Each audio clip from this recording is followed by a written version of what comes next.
Hey, this is Ryan Prucker, image specialist and national media contributor. Today we're talking about the 2009 Super Bowl television commercials. Everybody loves to talk about the Super Bowl and the commercials. If there's one thing I've learned is that there's never a consensus. What one person absolutely loves, another person hates. So here's my opinion on those commercials last night that we all saw. One thing I'll say is that I would almost guarantee that the majority of the marketers that you saw are going to be heading to Congress looking for a bailout for good ideas. Because what we saw last night was absolutely horrible. It was so disappointing. Those TV commercials were a total waste. Now, I will say there's been a couple that stand out, a couple that weren't so bad, but after all the money that was spent and after all of the time, effort, and hype that surrounds a Super Bowl commercial, they were just off the mark. They were 100% off the mark. There was a major disconnect between those commercials and the reality that's going on in the world today. There's a lot of good that's going on, a lot of momentum. There's also a lot of bad and negative things. None of these commercials did and addressed any of that. There was a total disconnect. Nothing that these commercials did really resonated with an audience. Now, a lot of times people will say, look, you have to be memorable, you have to be out there, you have to be slapstick humor. That's true, and you can do that. The best commercials are the ones that are able to have that entertainment value, but also when all is said and done, there's a value statement that's left behind that resonates with an audience. It's emotion, but it's also information. So there were a few last night that delivered some good points. I think that there were some that were pitch perfect.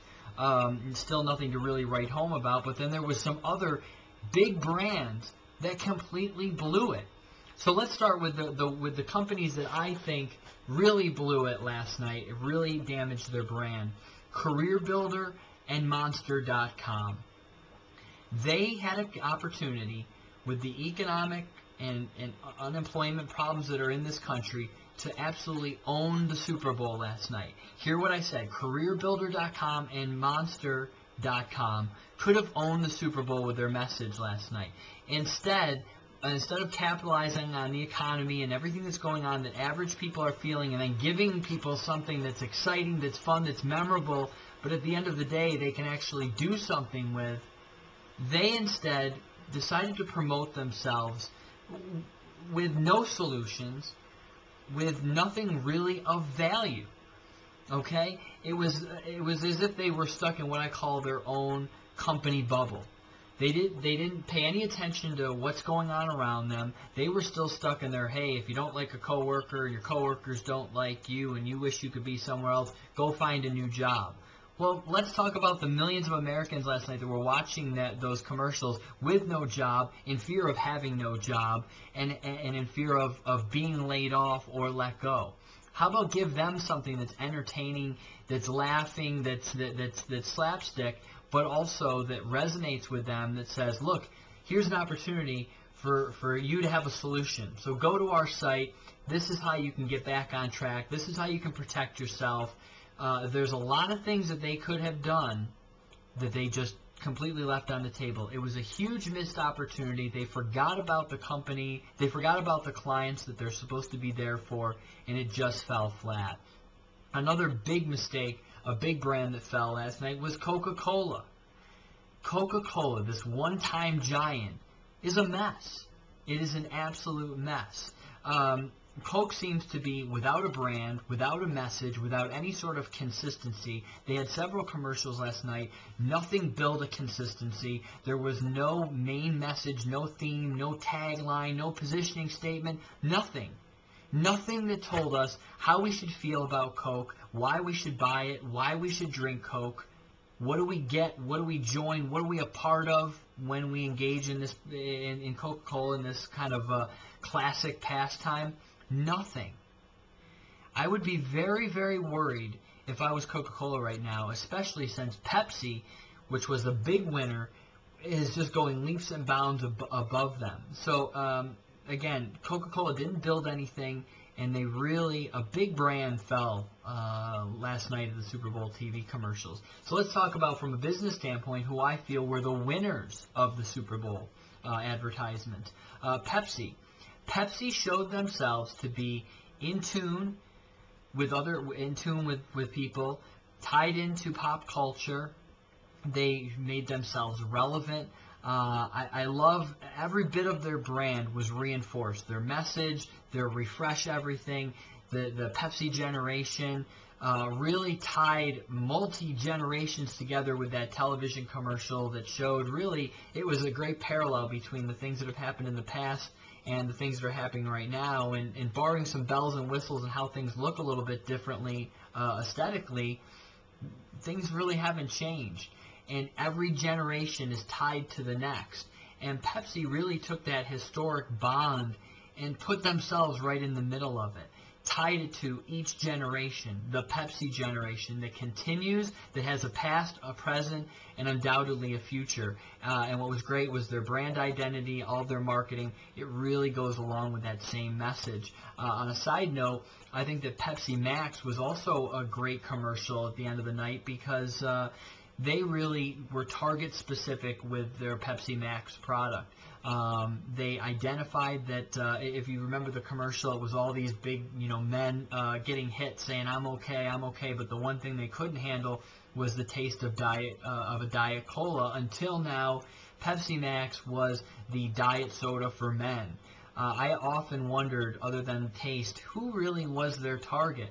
They were identified their niche last night. They marketed to them specifically. They told them this is the product for you. If you're a guy and you need diet soda, here's a great taste. They did a great job. It continued Pepsi's momentum, and I think they did a great job. Another dark horse winner that didn't have a lot of fanfare, didn't have a lot of slapstick humor or gross out factor was Hyundai. Hyundai had two great commercials last night that really laid out the agenda for them over the next year.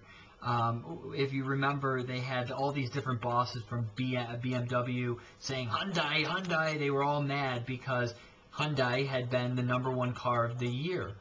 And the idea of why this was so good is that, number one, it built a confidence. It showed that Hyundai is excelling when other companies are failing. It reinforced the name so that you knew how to say Hyundai, Hyundai like Sunday.